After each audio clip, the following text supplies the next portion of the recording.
Well, hello, thank you for joining us today. I have a really exciting announcement to make with you all today, but first let me say how delighted I am that our full slate of candidates from the Hamilton area are here with me today for this announcement, and that we're here at Neighbor to Neighbor, and we've just had the opportunity to tour this food bank by Charlotte. Thank you very much for the tour. She let me know that 1,700 families are being served, households, which means that about 5,000 people use this food bank. We know that food insecurity is a very important issue with over 1 million people using food banks across the province.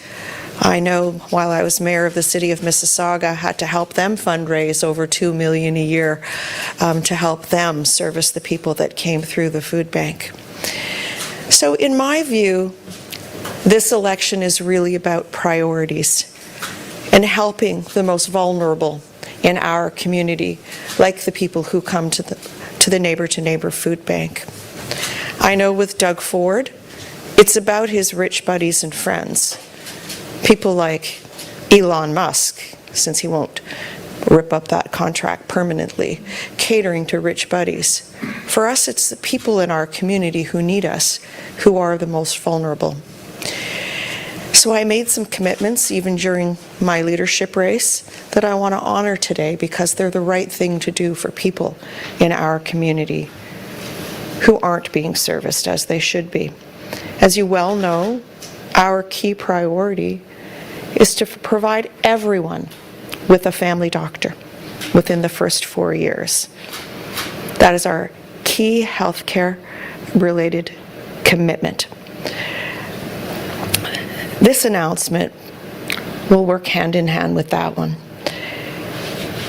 And we are very pleased today to announce to you all that the Liberal Party of Ontario will double the ODSP for all those across our province who are using it.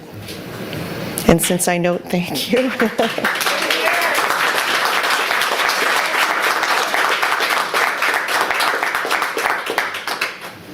And I think it does speak to a health measure as well.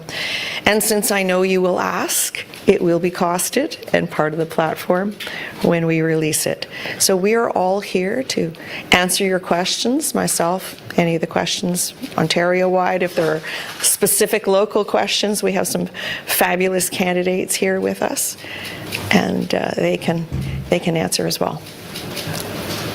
Do we have a lineup at the microphone? I can start.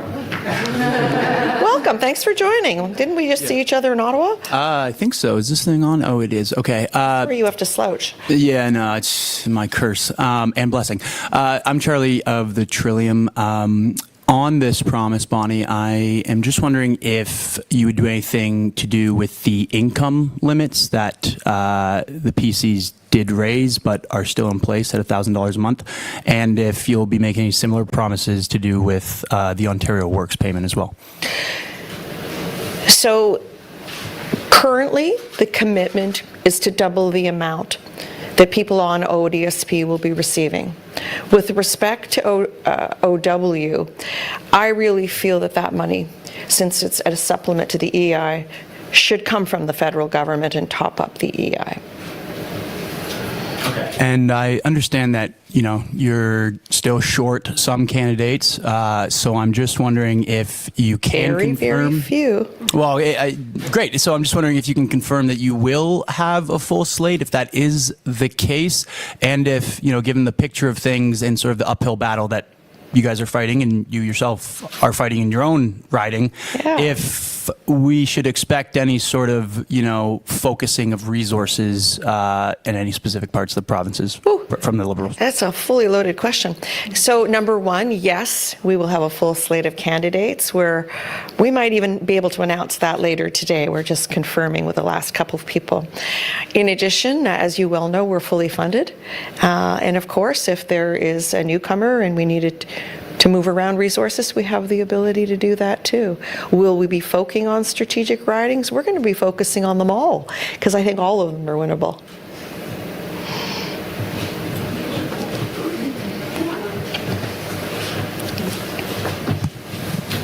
Hi, I'm Aura Carreño from CBC Hamilton. Welcome. I wanted to ask, the NDP have made a promise to remove tolls on Highway 407. Would a liberal government do anything with the highway? You know, while I believe in investing in public infrastructure and public transit, and I certainly will look at what we will do with the 407 with respect to truck-only lanes, my priority is ensuring that you have access to a family doctor within 4 years, and to reduce the stress and toll on our hospitals. Because look at here in Hamilton, 135,000 people are without a family doctor. In the local hospitals, there is a 20-hour wait time to be seen in a hospital. So this is my key priority to the people of Ontario, to ensure that everyone has access to family health care. Thank you. And we haven't heard of any unions endorsing your party. Have you been able to secure any union endorsements, and how important is union support in Ontario and here in Hamilton? You know, at the end of the day, actually I haven't checked, to be honest, but at the end of the day, the people will decide, and the people will vote for us. They won't be told what to do or who to vote for, no matter what organization or group that they're a part of. Thank you. Hey, Bonnie. Hi. Liam Casey with the Canadian Press. Hi, Liam. On the ODSP announcement, will this be pegged to inflation, and will this be like a permanent thing going forward? Just looking for more details on this. Yes, both. Pegged to inflation, it will be permanent. The important distinction, though, is that it will be phased over a 2-year period. We won't try and do it all in 1 year. It'll be completed over 2 years. Like a doubling? Yeah, we'll start with, start with 50% of it, and then they do the doubling the next year. The NDP just announced this morning that they want to build 60,000 supportive units to get people out of encampments and out of shelters. Done a lot of work on the shelter system, the current shelter system, which a lot of people are just outright rejecting. Since we're talking about affordability today, what do you think of that plan for the NDP, and are you thinking of something similar to help out these 70 to 80,000 people that are homeless in Ontario right now? Yeah. So I don't make comments on the other parties and their platforms, because we know that my priority, of course, is to ensure that you have a family doctor within the next 4 years. However, the issue that you raise, homelessness, mental health and addictions, is a critical issue. And all cities, towns, municipalities are facing it. As you say, there are 70 to 80,000 people who are homeless. So yes, we need to build more housing. It has to be affordable housing, and it needs to be supportive housing for those individuals who are living on the streets, some of them facing some vast mental health challenges, some addiction issues. They need to get the treatment they need to get through their addiction and into recovery. You know, this is something I've faced firsthand. I don't mind sharing with you that my biological dad had addiction issues, and he left my mom and me. And at the end of his life, his social workers called me to come and pay my respects to him in his final days, and he was in the Seton House. And I'm so relieved that places like that do exist and that can provide the care and support to people like my dad. So yeah, we need a lot more of that, right across Ontario, and the heart hubs that are being proposed are a drop in the bucket for what the need is. Hi, Bonnie. Kelly Patel, CHCH News. Going off of that question, Hamiltonians are really concerned about encampments, as are many municipalities across Ontario. We've heard Mayor Andrea Horwath say multiple times that there needs to be more of supports and funding from the other two levels of government to tackle encampments. Yes. If elected, what would you do specifically towards encampments? I plan to have that conversation with Mayor Horwath this afternoon to learn more about what her specific needs are. But every small town, every community, not just large cities, are seeing tents and encampments. And let me tell you that I don't remember seeing them 8 years ago, or 9 years ago, or 10 years ago. This is a failure of Doug Ford's Ontario, that we see encampments across the province and people living in tents. And there's a group of mayors along with this premier that wants to scoop these people up and move them and put them where, I ask you? Because we need a plan. They need to be housed in the supportive housing that I described. They need to get into treatment programs.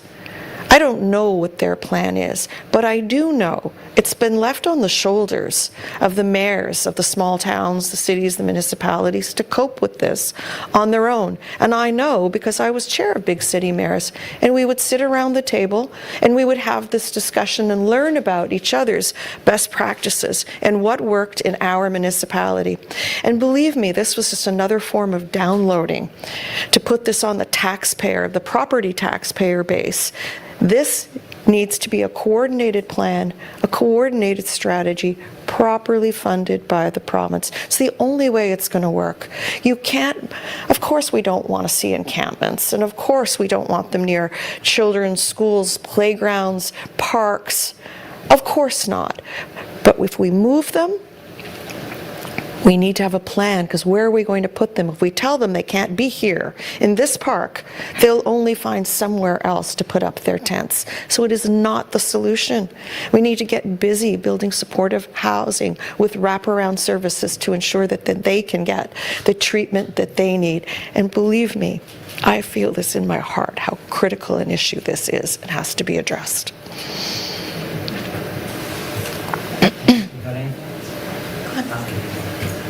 Regional transit. So a couple weeks ago, the McMaster Student Union had the presidential debate, and I found quite fascinating was the students were talking about bus connectivity. And to Peel region, up to Waterloo region, and then west towards Middlesex. What is your position on transit connectivity from, I'll use McMaster University as the vocal point, but in the West GTA? Oh, no, it's an excellent question. And of course, when I was mayor of the city of Mississauga, we had UTM, University of Toronto Mississauga campus. And you know, often these youth, they take programs at one university and then supplement it at a college, Sheridan College, elsewhere. Or they live in one community and then they go to school in another one, so they need proper access. You know, we were building express routes to go right to the university in Mississauga, and they need to know that there's that connectivity. They rely on it. So as Liberals, we all believe in public transit and investing in public transit and getting cars off the road, also expanding our GO train service. Let's make it all day two-way, and even from Niagara, for goodness sakes, here, London, Kitchener. I had the same conversation in Kitchener, Milton line. So that's what we need to do, invest in public transit. So you mentioned the London train service, so I want to get a little bit more specific on that. Sure. What do you envision for London train service? Because of course the pilot began and it was... And it was cancelled by the Ford government. Yeah, but I can't remember how many hours it was between Toronto and London. Like, what does GO service to London look like under your government? We need better connectivity. We need to ensure people need to get to where they need to go. So it has to be regular service. If people are going to use public transit, it has to be affordable, it has to be reliable, and it has to be accessible, affordable. So there has to be the ability to use the same fare pass across the system, so that the system is integrated, that there's better connectivity, and that the fee that is paid, the fare, can be used right across the system. Like we've seen it south of the border, we've seen it in Europe, where there are always zone rides, right? So you go this distance, you pay one rate, you go a further distance, so it's all fully integrated. That's my dream, that's my vision, to have a fully integrated system. Yeah, take one. Hi, Matthew from the Hamilton Spectator. Thanks Hi, for taking the time. Former Liberal governments have studied the idea of expanding some of our local highway systems, widening them, you know, the Highway 403 or the QEW. Highway 7 and, yeah. Yeah, we see some of those ideas being recycled by other parties again today. How do you feel about that idea now? Expansion of the QEW, for example. And how far would we extend it? I don't know. I'm not familiar with the platforms of other parties. You know, I'm just telling you that I would believe in investing in public transit. Are there some roads that need to be expanded? I'm looking at the ones, particularly in Northern Ontario, that the roads need twinning, you know, 11, 17, 69, etc. So those roads definitely need to be addressed. You know, I think as an alternative to the 413, We could expand the 427 and put truck-only routes on the 407, right? This is an option as well. But my priority is always going to be public transit and investing in public transit. And I know here in Hamilton, you are committed to the LRT. We need to get that built as well. I know there was some dissension initially, but I think everyone's rallied around the plan now.